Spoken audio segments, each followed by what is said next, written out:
दोस्तों, क्या आप करोड़पति बनने का सिंपल सा तरीका जानना चाहते हो? तो दोस्तों, ये स्टोरी सुनो। ये स्टोरी है दो दोस्तों और एक जादूगर की। टाइम की बात है, वहाँ पर एक जादूगर हुआ करता था जिसका जादू देखने के लिए दूर दूर से कई लोग आया करते थे। और दोस्तों, वहीं पर राम और श्याम दो दोस्त भी उसका जादू देखने के लिए आए होते हैं। दोस्तों, वहाँ पर जादूगर एक जादू दिखाता है जिसमें कि वो अपने पैसों को डबल कर देता है। ये देख के राम और श्याम बहुत ही ज्यादा इम्प्रेस हो जाते हैं। और दोस्तों, वो ये सोचते हैं कि अगर उनको मौका मिलेगा तो जादूगर से जरूर से मिलेंगे और उनसे बात करेंगे, जो कि बाई चांस उनको मिल भी जाता है। उन दोनों को बैक स्टेज जादूगर से मिलने का मौका मिल जाता है और वो जादूगर से कहते हैं कि सर, हमें आपका जादू बहुत ज्यादा पसंद आया है और खास करके वो 100 की नोट को डबल करने वाला तो बहुत ही ज्यादा बेहतरीन है। तो जादूगर उन्हें कहता है, अच्छा ऐसी बात है तो मैं आपको उससे भी बेहतरीन और बढ़िया सा जादू करके बताता हूँ। तो जादूगर ने उन्हें कहा कि तुम मुझे अपने 100 रुपये दो और मैं उस 100 रुपये को 1000 रुपये बनाकर दिखाऊंगा। पर इसमें एक ट्रिक है कि मैं आपके सामने 10 कप उल्टे करके रखूंगा और तुम्हें उन कप को बारी बारी 5 मिनट के इंटरवल में उठाना होगा और वो 1000 रुपये किसी भी एक या फिर एक से ज्यादा कप के नीचे हो सकते हैं। दोस्तों, यहाँ पर पहले राम की बारी आती है। तो राम जादूगर को 100 रुपये देता है। जादूगर उन 100 रुपये को कप के नीचे रखता है और वो उन सारे के सारे कप्स को मिक्स कर देता है। तो दोस्तों, फिर राम इनमें से पहले कप को उठाता है और उससे उसके नीचे 10 रुपये मिलते हैं। फिर राम ये सोचता है कि जादू काम करने लगा है और लगता है कि मुझे जल्द ही 1000 रुपये मिल जाएंगे।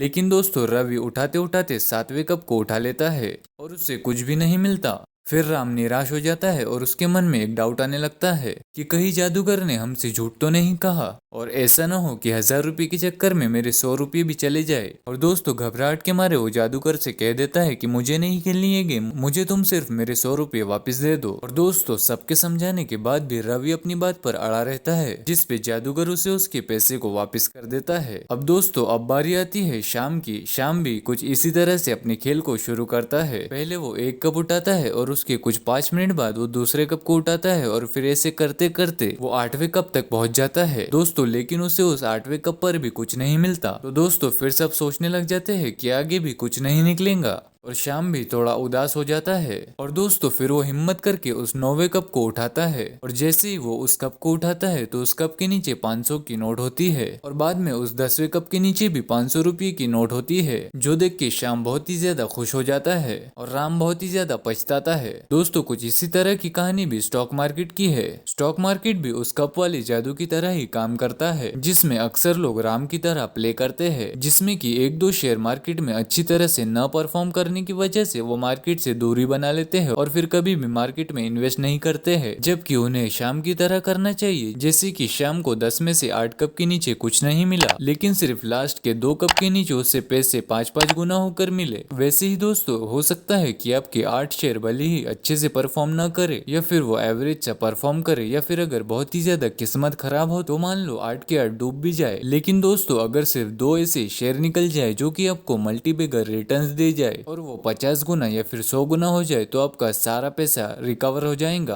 और आपका पोर्टफोलियो बहुत ही तगड़े तरीके से ग्रो होने लगेगा, लाइक 25 या फिर 26% से ग्रो होने लगेगा। लेकिन दोस्तों, ये तभी होगा जबकि आप स्टेप्स लेना चालू करोगे। ज्यादातर लोग सिर्फ वीडियो के चलने तक इंस्पायर होते हैं और स्टेप्स को लेते ही नहीं है, जबकि चेंज तो स्टेप्स को लेने से ही आएगा। इसीलिए दोस्तों, हमने आपको डिस्क्रिप्शन में डीमैट अकाउंट ओपन करने की लिंक दिए है, जिसमें जाकर आप अपना डीमैट अकाउंट ओपन कर सकते हैं और अपनी इन्वेस्टमेंट जर्नी को स्टार्ट कर सकते हैं। दोस्तों, स्टॉक मार्केट ही एक ऐसी फील्ड है जहां पर कि आप 80% टाइम ही गलत होने के बाद भी सही होते हो। इसीलिए तो हमने इसका कंपैरिजन एक मैजिक के साथ करा है। लेकिन दोस्तों, मैक्सिमम लोगों की एक ही प्रॉब्लम है, वो है कि अच्छे स्टॉक्स को ढूंढना। इसीलिए दोस्तों, अब हम देखने वाले हैं कि इन्वेस्टमेंट के लिए अच्छे से स्टॉक को कैसे हम चुन सकते हैं, जो कि शुरू से ही ऐसा समझा जाता है कि वो सिर्फ एक्सपर्ट या फिर जीनियस लोगों का काम है। लेकिन दोस्तों, म्यूचुअल फंड इंडस्ट्री में अब तक के सबसे ज्यादा हाईएस्ट रिटर्न लेने वाले और कई सारे इन्वेस्टर्स की इंस्पिरेशन माने जाने वाले एक महान इन्वेस्टर पीटर लिंच डंके की चोट पर कहते हैं कि कोई भी आम इंसान अच्छे और वेल परफॉर्मिंग स्टॉक्स को चुन सकता है, सिर्फ अपने लॉजिक और कॉमन सेंस के आधार पर, और वो आसानी से जीनियस और एक्सपर्ट लोगों को बीट कर सकता है। इवन हमें वॉरेन बफेट भी यही कहते हैं कि अगर आपका आईक्यू बहुत ही ज्यादा हाई है तो उसमें से थोड़ा किसी और को दे दो, क्योंकि स्टॉक मार्केट में इतने ज्यादा हाई आईक्यू की जरूरत नहीं पड़ती। तो आइए दोस्तों, पीटर लिंच से ही हम सीख लेते हैं कि सबसे बेहतर बेहतरीन स्टॉक को चुनने का तरीका। सबसे पहले हम आपको उनकी स्ट्रेटेजी का एक ओवरव्यू दे देते हैं ताकि आपको समझने में आसानी हो। सबसे पहले पीटर लिंच स्टॉक की 5 कैटेगरीज के बारे में बात करते हैं। फिर दोस्तों वो 13 कैरेक्टरिस्टिक्स बताते हैं एक मल्टीबैगर स्टॉक्स के बारे में। और दोस्तों वो 5 ट्रेड्स भी बताते हैं जो कि हमें हर हाल में अवॉइड करने चाहिए इन्वेस्टिंग करते टाइम। तो चलिए दोस्तों 5 कैटेगरीज ऑफ स्टॉक्स के बारे में बात कर लेते हैं। पीटर लिंच कहते हैं कि आपको इन्वेस्टमेंट करते टाइम ये पता होना चाहिए इन 5 कैटेगरीज के बारे में स्टॉक्स की, जिसमें से नंबर 1 है स्लो ग्रोअर्स। तो दोस्तों इनमें वो सारी कंपनीज आ जाती है जो कि ऑलमोस्ट ग्रो हो चुकी है और जिनने almost all market share capture कर लिया है और इनके लिए फर्दर ग्रो करने के लिए बहुत ही ज्यादा कम स्पेस बचा होता है। इनकी पहचान आप ऐसे कर सकते हैं कि ये बहुत ही ज्यादा हाई डिविडेंड पे करती है, लेकिन इनका स्टॉक प्राइस बहुत ही ज्यादा कम मूव करता है और इनमें इन्वेस्ट करने से हमारे पैसे ग्रो नहीं होते। देन दोस्तों सेकंड नंबर पर आ जाता है स्टॉलवार्ट्स। स्टॉलवार्ट्स का मतलब है ऐसी कंपनीज जो कि ज्यादा चलने वाली कंपनीज होती है और ये बहुत ही ज्यादा बड़ी बड़ी कंपनीज होती है जिनका मार्केट शेयर भी बहुत ही ज्यादा बड़ा होता है। लेकिन दोस्तों ये इनके इन्वेस्टर्स के साथ लॉयल रहती है काफी ज्यादा समय तक और ये काफी ज्यादा ट्रस्टवर्दी कंपनीज होती है जिनमें कि पैसे लगाने पर आपके पैसे काफी ज्यादा सेफ हाथों में होते हैं और ये आपको 12 से 15% कंसिस्टेंट रिटर्न देने की केपेबल होती है। दोस्तों फिर आ जाती है सबसे ज्यादा इंटरेस्टिंग और मल्टीबैगर रिटर्न देने में सबसे ज्यादा केपेबल कंपनीज जो कि फास्ट ग्रोअर्स होती है। दोस्तों सीधे शब्दों में ये स्मॉल कैप कंपनीज होती है और इनकी टेंडेंसी होती है फास्ट ग्रो करने की या फिर जल्दी ग्रो करने की। लेकिन दोस्तों ये बहुत ही ज्यादा रिस्की होती है, लेकिन दोस्तों अगर आप इसका अच्छे से चुनाव करते हो तो ये आपको 100 गुना भी रिटर्न दे सकती है। देन दोस्तों नेक्स्ट जो कैटेगरीज है जो कि साइक्लिकल और टर्न अराउंड कंपनीज जो कि इतनी ज्यादा इंपॉर्टेंट नहीं है, आपको सिर्फ पहली 3 पर ही फोकस करना चाहिए। अब दोस्तों वो देख लेते हैं कि वो 13 कैरेक्टरिस्टिक्स किसी स्टॉक की जो कि उसे एक मल्टीबैगर बना देती है। दोस्तों इसमें पहली कैरेक्टरिस्टिक आ जाती है कंपनी का नाम। दोस्तों पीटर लिंच के अकॉर्डिंग कंपनी जिसका नाम थोड़ा फनी, डल या फिर बोरिंग हो, ये एक साइन हो सकता है गुड अर्ली इन्वेस्टमेंट का। और सेकंड और थर्ड कैरेक्टरिस्टिक रिलेटेड है कि कंपनी क्या करती है, क्या वो कोई डल काम करती है जिसमें कि कोई भी एक्साइटमेंट ना हो, क्योंकि आज के टाइम पर ज्यादातर लोग टेक्नोलॉजी की तरफ फोकस करने वाली कंपनीज की तरफ भागते रहते हैं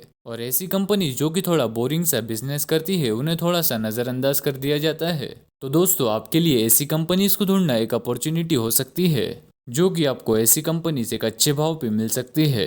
देन दोस्तों कोई ऐसी कंपनी जिसे कि कोई भी इंस्टीट्यूशन ओन न करता हो और एनालिस्ट इसे फॉलो न कर रहे हो, ये भी एक अच्छा साइन हो सकता है इन्वेस्टमेंट करने का, क्योंकि दोस्तों हो सकता है ये कंपनी अभी अनडिस्कवर्ड हो। और कोई ऐसी कंपनी जो कि कोई डिप्रेसिव काम करती हो, जैसे कि कोई फ्यूनरल कंपनी जो कि अंतिम संस्कार के लिए सामान बनाती हो, और काफी ज्यादा लोग ऐसी कंपनीज में इन्वेस्ट करने के लिए कतराते रहते हैं। इसके पीछे बहुत सारे रीजंस है, जब तक कि वो कंपनी उसके रिटर्न से लोगों को शॉक न कर दे। दोस्तों एक और ऐसा रीजन है कि कंपनी किसी ऐसी इंडस्ट्री में हो जो कि ग्रो न कर रही हो, और एक ऐसी कंपनी जो किसी निच पे काम करती हो। और वॉरेन बफेट भी ऐसी कंपनीज में इन्वेस्ट करना पसंद करते हैं। और नेक्स्ट है कि कंपनी के बिजनेस से रिकरिंग रेवेन्यू आता हो, यानी कि लोग बार बार उस कंपनी का सामान खरीदते हो। दोस्तों नेक्स्ट है जैसे कि कंपनीज के एम्प्लॉय उस कंपनी के शेयर खरीद रहे हो, ऐसा करना उनका उस कंपनी के ग्रोथ पे ट्रस्ट शो करता है। लास्टली कंपनी अगर अपने शेयर्स को बायबैक करती है तो ये भी एक बहुत ही बढ़िया साइन हो सकता है, बिकॉज दोस्तों प्रमोटर्स ऐसा तभी करते हैं जब उन्हें पूरा विश्वास हो कि उनकी कंपनी फ्यूचर में अच्छा ही करने वाली है। दोस्तों अब आ जाते हैं थर्ड पार्ट पे जो कि है उन कंपनीज को अवॉइड करना जिसमें कि ये 5 खामियां दिखे, क्योंकि दोस्तों खूबियां जानने से आप एक अच्छी सी इन्वेस्टमेंट कर सकते हो और खामियां जानने से आप एक बुरी इन्वेस्टमेंट करने से बच सकते हो। इसमें पहली चीज जो कि आपने देखनी चाहिए वो है कि इंडस्ट्री। देखिए कि स्टॉक किसी पॉपुलर इंडस्ट्री से तो बिलोंग नहीं करता, क्योंकि ऐसा होने से स्टॉक ओवर प्राइस हो सकता है। नेक्स्ट देखिए कि स्टॉक को बहुत ही ज्यादा एडवर्टाइज तो नहीं किया जा रहा, जैसे कि बार बार हेडलाइंस पर आना जैसे कि नेक्स्ट एप्पल का ब्रांड बनेगा या नेक्स्ट फेसबुक अमेज़न बनेगा। हमारे लिए ऐसे स्टॉक्स को अवॉइड करना ही बेहतर होता है।